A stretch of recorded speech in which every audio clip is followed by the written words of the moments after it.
All right. Good morning, everybody. Day 2. So yesterday we did expand higher to the upside. Nice little boost from U.S. Energy Secretary Chris Wright signaled plans to increase the national strategic uranium stockpile. You got to keep track of all these different strategic purses between the strategic Bitcoin, strategic uranium, crude, nat gas. It's a list, right? But that was the catalyst or the fuel for yesterday. Today we're going to get some retail data. It is the data that gets used later. So while on the surface it doesn't seem like much, the numbers that we get will be important. So don't want to discount it. Normally we look at the clock. We say, watch the half hour, watch the new hour, because the government's lazy and it's going to just land on those simple halves and whole hours. But there are quarter hour events as well. And today's one of those days. It's a mixed bag. UK down a quarter, Japan basically flat with Hong Kong, Europe. Then we got the Dow flat with the Russell, the S&P up a quarter with the NASDAQ. So you can see it at 9:15 today on the quarter hour. We're going to get some data.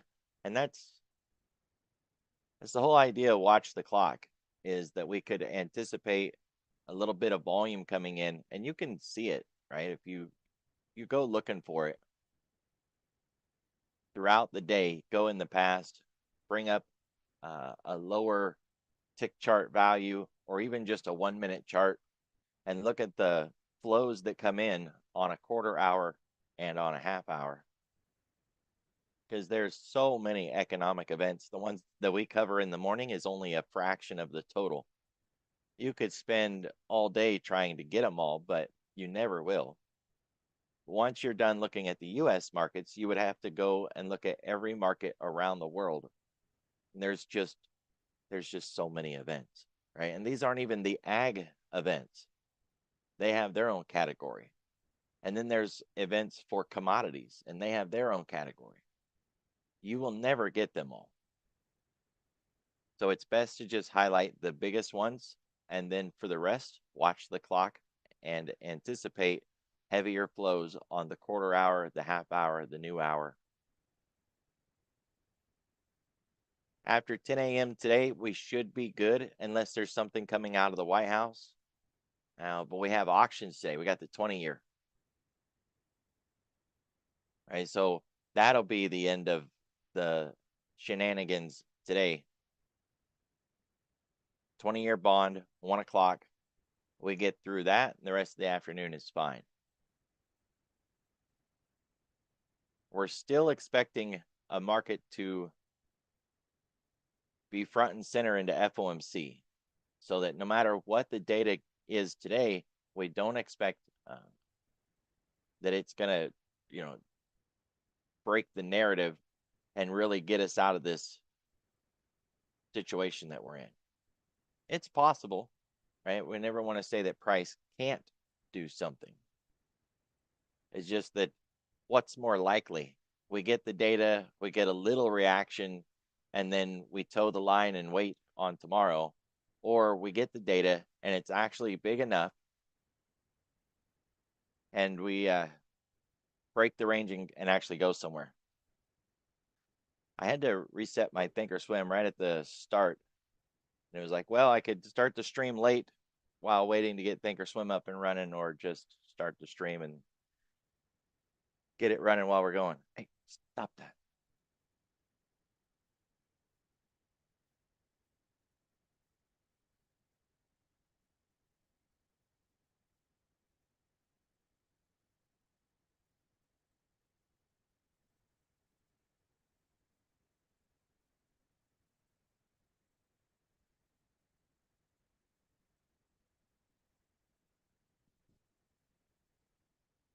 When it comes to retail sales, the numbers are all over the place. So it doesn't have like a nice, easy trend to it. If you are trying to get a feel for where we're at with the retail numbers, your best bet is to get some sort of average rather than some sort of trend from it. So you'd want to add them all up and turn it into like a simple moving average. Fun enough, if you want to get it even deeper than a simple moving average, you can just send it over to AI and ask it to calculate, like an exponential moving average or something like that. The simple moving average is 0.3 to 0.5.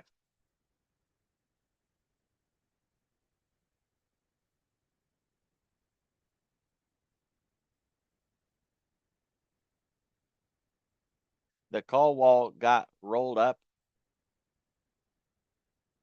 The put wall did not get moved. So even, let me get the updated levels here.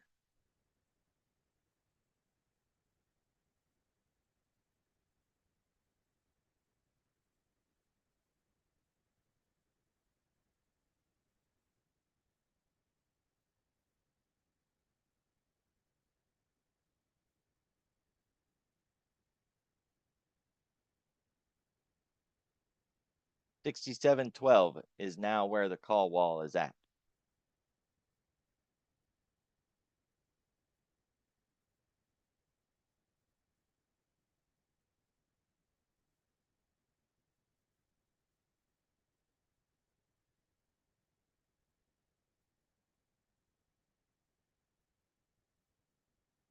We're going to circle around and we will get the measurement.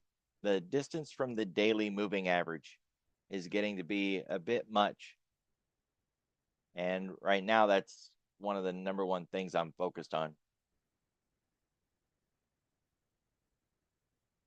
We got an inside day breakout again this morning. So we are already broke out of yesterday's range.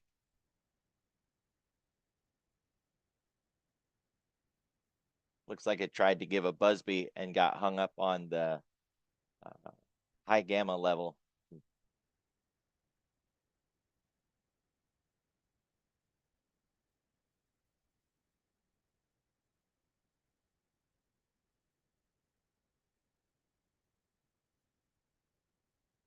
We got to ignore the market maker move. It's because of OPEX this week.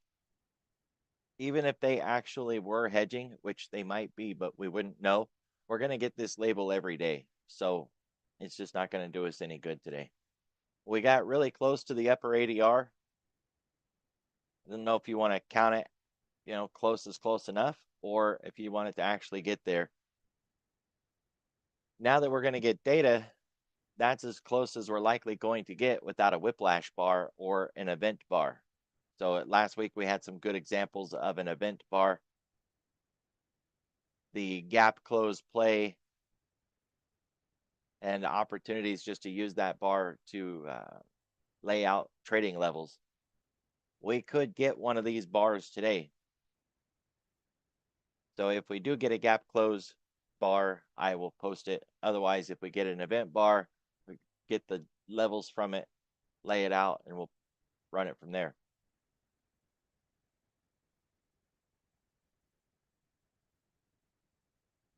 I mentioned yesterday there's weeks where we have an FOMC and how we are anticipating a sideways day into that Wednesday event, and we don't get it. Instead, we just keep grinding higher. We've got that historical precedent if you was to go and look back at previous FOMC events. They're not common, but they do happen, and that's what we're getting. In those previous examples, they tend to dry up on the Tuesday afternoon. So you get the Monday run, and then you get the Tuesday run. Then some point later in the afternoon on that Tuesday, they start to stall out, not fall down, just stop running higher. But we'll see, right? Because we could continue to do like we did yesterday, and then on Wednesday get a little bit of push in the morning, and then stall out and wait on FOMC. If we can get above the ADR half, it does put the full ADR on the table at 67.30, which is close to 67.32 cog line.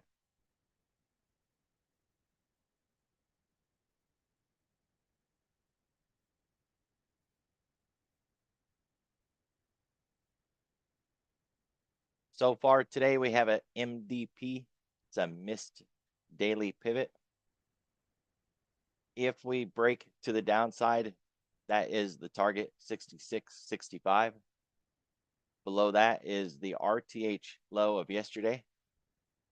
If we can break that, we'd want to measure all of yesterday, get the midpoint, and then yesterday's low, and then on down from there. There's really no expectation that we would get that bared up today. Worst case scenario is 66.50 unless some headline comes out, some kind of shock and awe that the market wasn't expecting.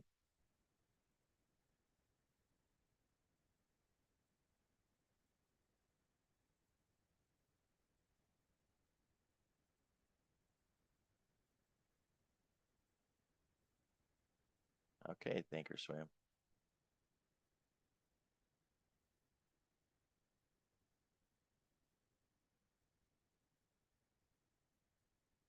Okay, we made it above R1 and we were holding it. Now we've broke that back down below. It's possible we can get back above here, but generally speaking, if you get above R1 like this and you're holding above and then you give it up and go back below, that usually it's a done deal at that point. So if we do get back above R1, it's really bullish. We'll challenge 6,700 and then we'll challenge the ADR2 or the R2 line here. Otherwise, if we continue this move away from R1, then we've got the floor pivot and then S1 and really S2. It's what they say, R1 to S2 or S1 to R2. That's generally how it goes, but you can go from R1 to S1 back and forth like an ADR.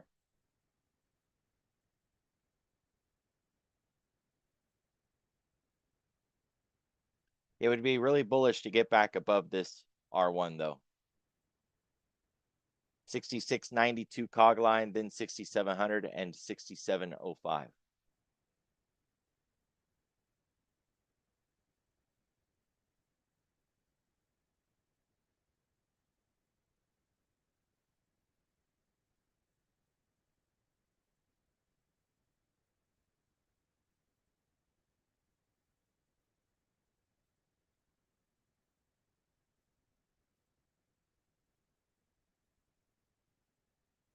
On the week, we are yet again building a higher profile than we did last week.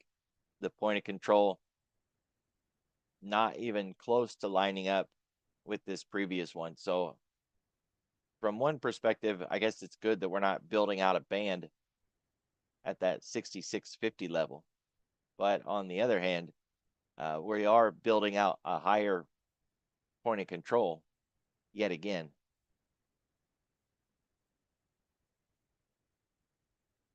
You see it, if 66.50 breaks, we've got some shallow zones to cut through. And it's very likely that 6,600, which does have a footprint, just not as much, it's likely we would cut right through that and go from 50 to 50, like we've talked about before, 66.50 to 65.50.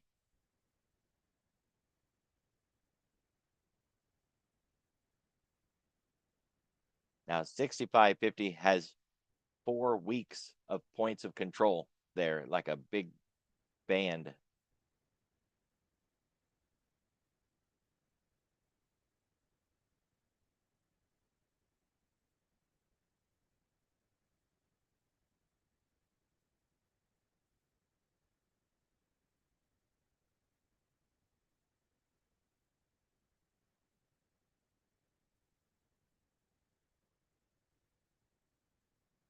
Ten-day, 30-minute volume profile in TPO. We put in so much work yesterday afternoon.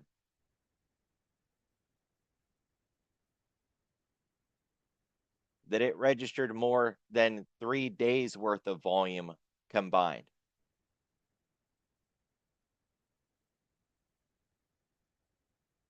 So, we talk about when price runs up into a zone and then we get a high volume footprint, that we didn't see buyers get exhausted and price fade away, that we actually saw sellers come in and run that back. So they did defend it. They came in heavy and held it back, but we still got through that level, which is different than down here, for an example, where we dropped down and the sellers just got exhausted. We don't see a big footprint down here where buyers stepped up and ran it up. Instead, the sellers just quit selling and we started to go back up. So that's 1 day of volume.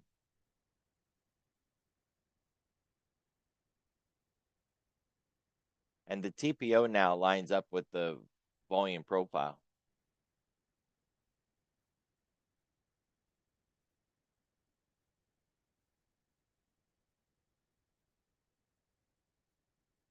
We got a new VPOC, and this is on the new contract.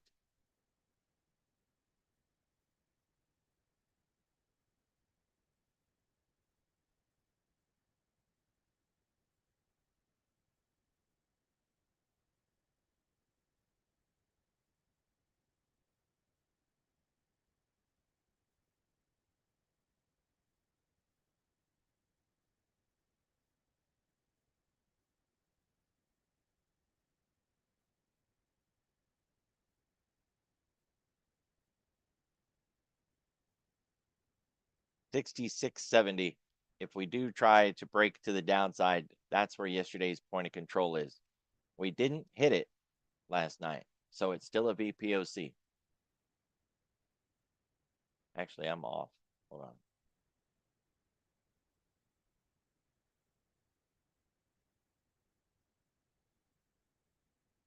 $66.71.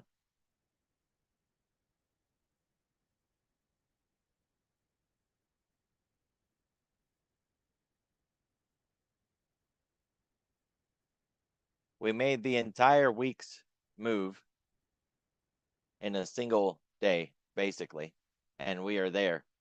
This is how far we were supposed to move for the entire week. We made it in a day and a half.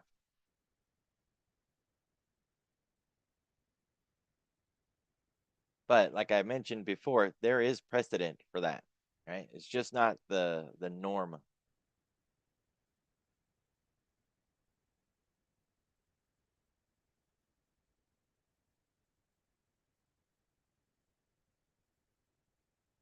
Right, we're 3.5% above the 10-week. That's not too extreme.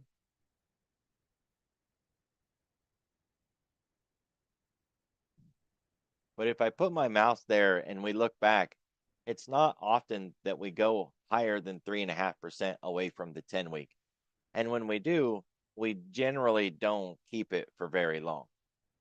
Now, sure, we got the run after COVID and before the bear market of 2022. We had that sustained drive where we were still coming out of the COVID lows and then, like doubling the move even higher. That whole exuberant run, we were running really hot back there and we stayed above 3.5.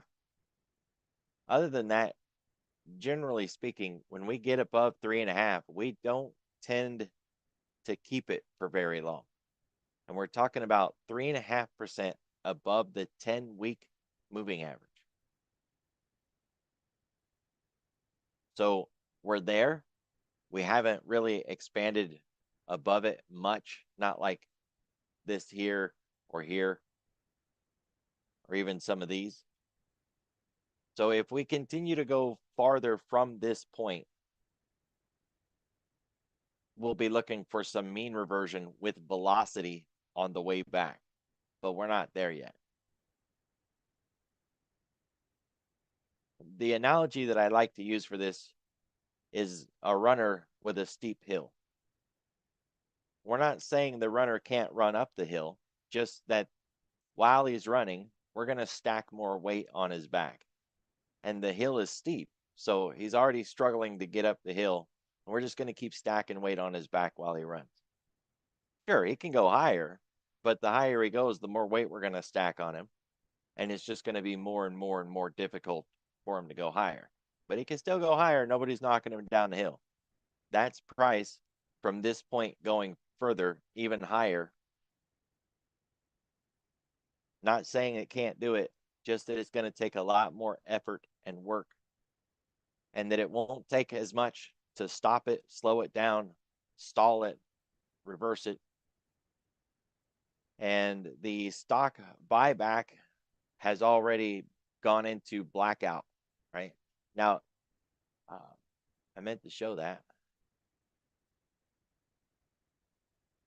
They are still allowed to buy if they registered for the buy before the blackout period. All right, so here's Goldman Sachs. We are now officially in the estimated blackout window. They estimate 42% of the S&P are in the blackout today and estimate that 72% will be in the blackout by the end of the week. For the majority of the week, they saw companies entering into the 10b5 plans that allow them to purchase in their blackout window, as long as they enter the plan while the window was open.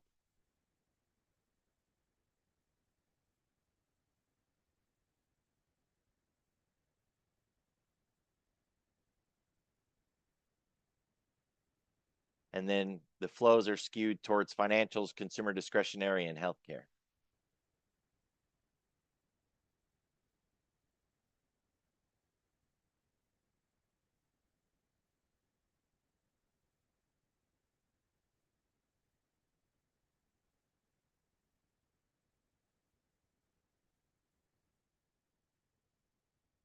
We're going to take a look at the things that are up this morning, but it's all about data and FOMC tomorrow.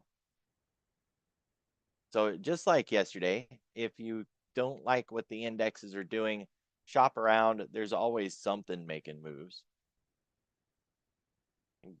Get into those things. The VIX is down. The Mag 7 down volume is down. And China is down. Or at least the triple X version. Looking at what's up.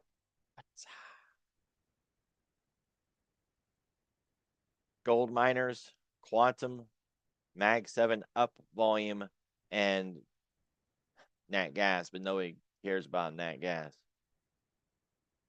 Chips are almost up. I mean, it's close enough, you might as well count it. And we got IGV. And as I've talked about before with IGV, don't trust that one. Go in and physically look at it to make sure. Because what often happens with this thing is it'll read some after hours run, and there won't be anything in the pre-market at all. It'll just be nothing in the pre-market, but it'll still register the after hours as a pre-market move. And that, of course, is not the same, right? If it continued to run last night, but it hasn't done literally anything this morning, then it's not up this morning. It's up from last night. So here we are looking at IGV. There's nothing here, and yet it's saying that we're up. Behind this white line, there are some algo dots. Probably can't see them in the stream right there. And that's why it says that IGV is up this morning. Well, as far as I'm concerned, that's completely worthless. IGV is not up this morning, and so I would scratch that off the list. Now, it's a think or swim thing, right? It's a really great platform for analysis, but it is not perfect by any means. It has issues.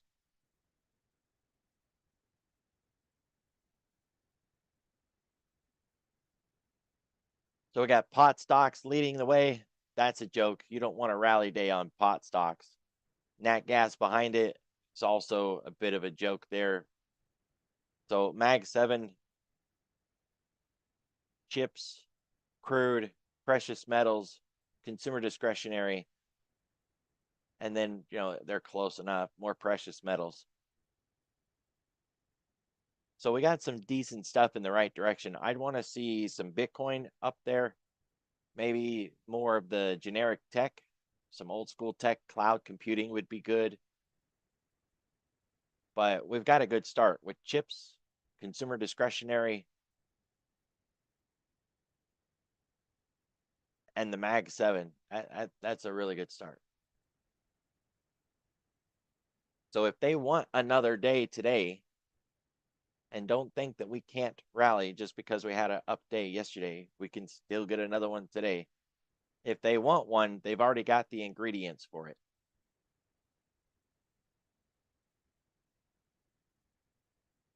Doesn't look like they're putting in anything though. These are just algo prints. We want to see some actual candles being formed.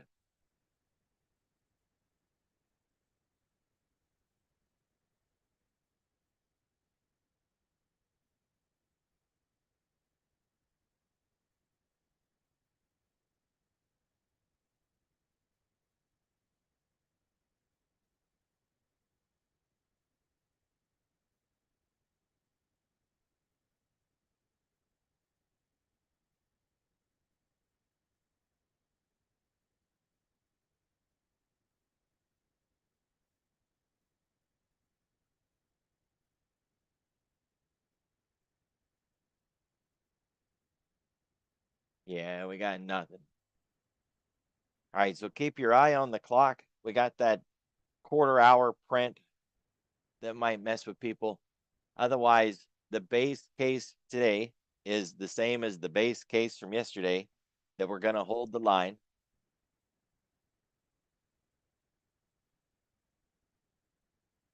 We didn't, but that's what the base case was. And it's what I'm going to run again today.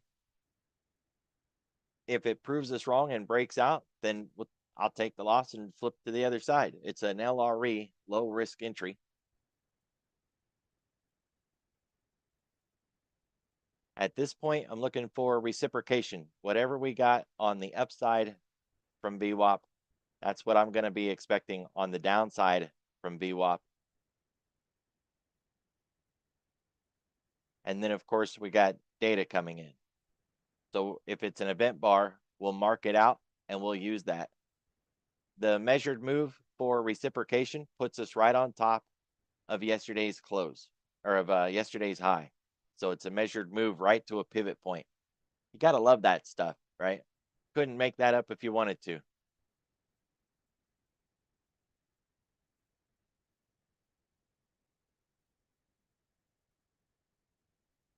So get back inside the box instead of getting out of the box. It's a little bit different today. Get back inside the box and then maintain inside of yesterday's trading range. Funny enough, though, that also means that we could go all the way to yesterday's low and we still wouldn't be bearish. It would just be, cycling back through. Now, on that note, I would worry about the RTH low of yesterday. That's one piece. And then all of yesterday for yesterday's midpoint. And then the real low of yesterday.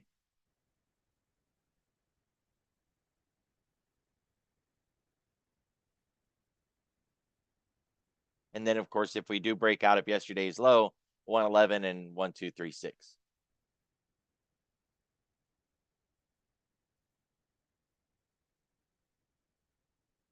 Just out of my own curiosity. Yeah, we expanded above the 1236 on that breakout last night. So that's what we got. If we get above our own Globex high, then just keep running it to the upside. 67.11 and then 67.32. I know those numbers seem a long ways off, but if it's going to just keep grinding up, then those are the higher levels. That's what I got for you guys today. Be careful, be safe, watch the clock. We'll see y'all tomorrow.